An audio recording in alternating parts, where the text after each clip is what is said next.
Well, good afternoon and welcome back to another vlog. It's currently the Wednesday the 22nd, Christmas on Saturday, and I've just managed to nip out. Haven't had much on today actually, with the build up to Christmas. It's been pretty hectic, but yeah, so I've just nipped out with the camera down on the east, well, I say the east coast. I'm near Hull, so it's actually down near the estuary and near a place called Paull. And there's a lighthouse a little bit further down that I was coming out to shoot, but conditions at this time of year are getting a little bit bleak. There's not a lot of colour, it's fairly overcast, although there is some quite interesting light in the sky, which hopefully I might be able to take advantage of. But yeah, so just going for a wander, looking for a picture, and I've actually found something that I'll just show you on the back of the camera already. So what I'm really looking for today is subjects of interest to actually bring some interest into, as you can see, it was a fairly bleak landscape, but like I said before, there is some quite interesting light in the clouds, so I'll be looking to see if I can place something in front of that.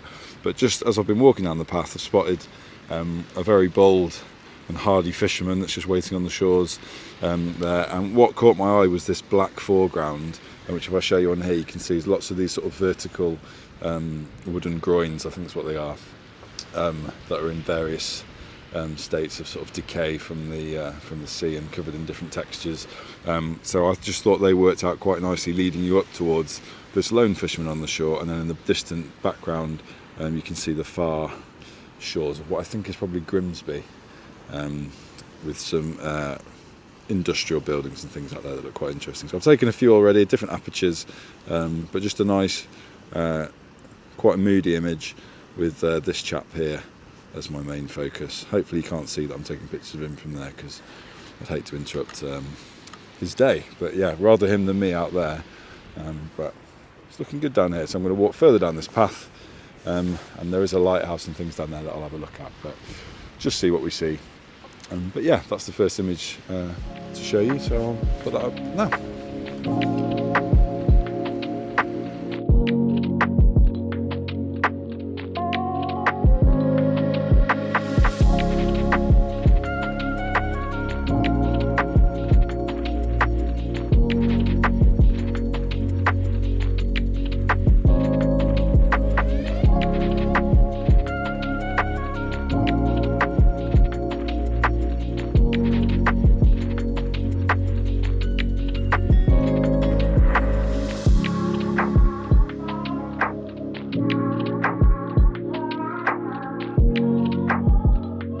So as I've said, the conditions are pretty bleak.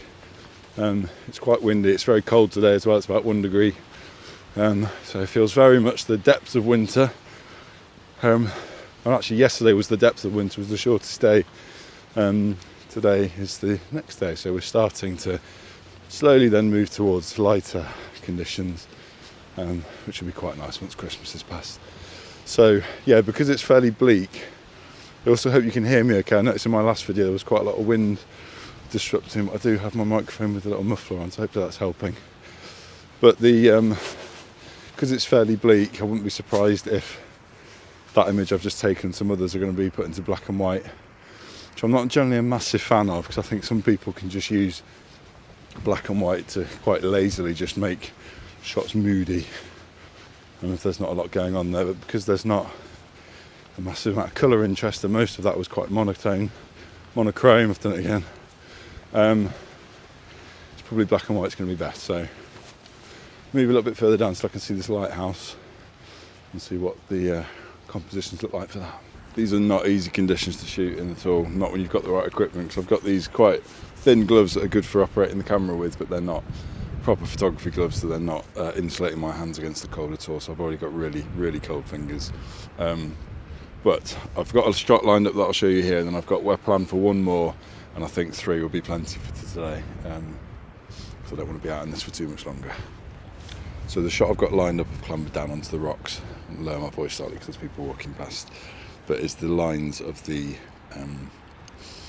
channels of water going through the sand have led through to this sort of V point on the shoreline with just some nice light and interest in the distance. So what I'm waiting for is a bird or something to fly across the frame, which is why I've got my ISO at 500 and my aperture wide open. So hopefully can get a bird flying past, that'll create even more interest. So also got a polarizer on to try and cut off the glare. So hopefully you can hear me. I've gone really quiet because there's people behind me, and hopefully you'll enjoy that shot when I show you that next.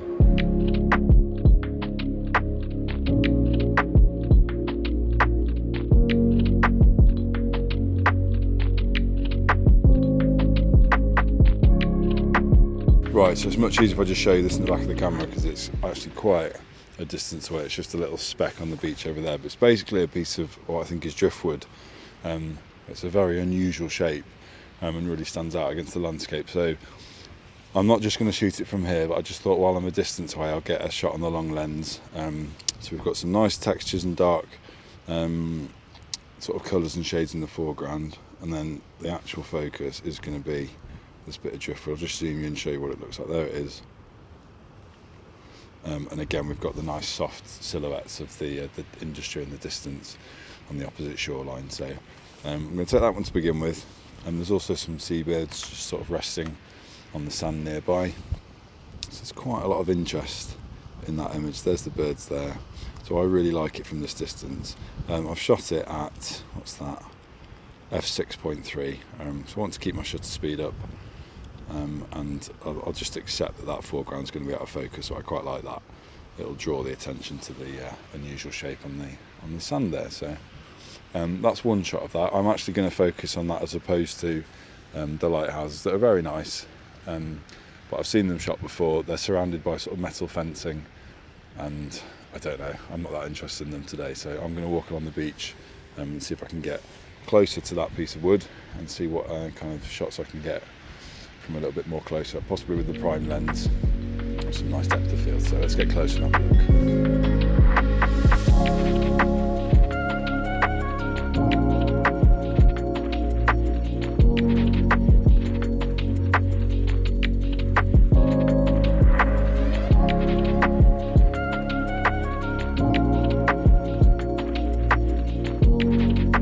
Right, so having said that, I was going to try and get closer down onto this bit of wood that's just on the beach down behind me, or it's over my shoulder there, you can see it. As always with these things, it's much further away than I realised, and it's very hard to get to. Bag's falling over. It would involve, you can see there's quite a lot of grass, and then it gets quite boggy and wet, and then I'm assuming the sand would be quite difficult to walk on as well. So I also think the shape of it from here, because it's obviously a bit of wood, so as you move around, get different perspectives, it looks different. I actually think it'll look better from down there, so I'm happy with that shot. So I'm going to adjust my focus back, so to speak, to the lighthouses. And when I was further down on that beach, there was quite an interesting perspective we could have, because this red one here is obviously further away, but they can sort of line up. Focus will be an issue there, but I'll move further down, that's the plan, and to try and get one more shot of the lighthouses and then wrap that up for today. Get that posted to you pre-Crimbo and crack on and enjoy the festivities and do some more next week. Anyway, rambling away, so let's move further down and see what we can get of these lighthouses.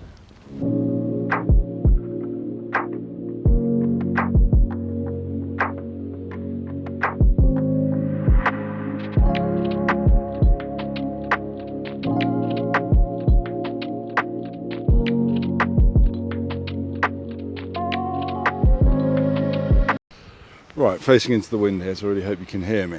Coming through on the microphone, so that's all good. So here's the perspective of the lighthouses that I'm looking at now. Obviously this is quite far away at the moment on the phone. But I need to decide, because obviously if I move further around this way, watching my step, I get the option of having the red lighthouse over on this side. So if I come further out onto the rocks, be careful where I'm standing, get that. And I actually quite like that because it also eliminates this telephone pole, which I definitely don't want in it, and takes the bush out from the front of the white lighthouse. So I think something like that, possibly further back actually. So let me get set up, work out how I want to do this, and I'll talk you through the shot. Okay, so I am almost at the identical spot where I shot the driftwood on the beach in the distance. I've come all the way back around, and actually the best place to shoot these two lighthouses is from here. So the lesson in this image is compromise, and I will explain what I mean by that when I show you in the back of the camera. Right, so when I say compromise, the main issue that you'll probably be able to see with this image is that there's this big bush in front of the lighthouse. Now, I've moved around in different places, but to be able to get the lighthouses nice and close together, the compromise I've got to make is that bush is going to encroach slightly onto the white lighthouse. If I came further this way to bring the bush further away, which I tried to do, you'll be able to see the red lighthouse gets further away from it, which just makes it a bit disjointed and makes it look like something random. I think they need to be quite close together. Ooh, he's certainly falling in. For this to work. So I've got the white lighthouses in focus. The red one will be softer, but that's absolutely fine. I'm not going to focus stack it because I think that would look weird, because the red one is further away. So when I'm looking at it, that would be out of focus. The slight issue I've also got, if I just take all of the elements off the screen, you can see there's some of this pylon cable coming in. I will clone that out in Photoshop, no problem, which will then give some nice space over on that side of the image. So I've deliberately made sure that the bush comes to an end, if you like, so you can actually see the edge of it. And there's some interest in the sky as well. So I'm quite pleased with that image. I'll just need to make sure that I get it with the light on, which is just a kind of like a fluke, but just like that. So yeah, that's really nice and sharp, some nice details in that, with the red one slightly softer in the background, and some texture from the boulders and the bush as well. So I really like that image, and that is one that I'm pleased to end on. So I'll show you that image in a minute. Thank you very much for watching. Please don't forget to subscribe. Subscribers are going up, which is fantastic. I've now got 161, I think, on count today, and people regularly watching my videos, which is just amazing. In the grand scheme of YouTube, it's not very many followers, but for me, I just think that's phenomenal. So I'm really, really pleased. So thank you to all of those of you that are subscribed. Please keep watching, like the videos, leave any comments, positive or negative, always interesting to read. Have a fantastic Christmas, and I will see you next week, and probably before New Year, to put another video out there. Hopefully might not be quite as bleak and possibly a little bit rushed like this one has. So thanks for bearing with it, and I'll see you soon.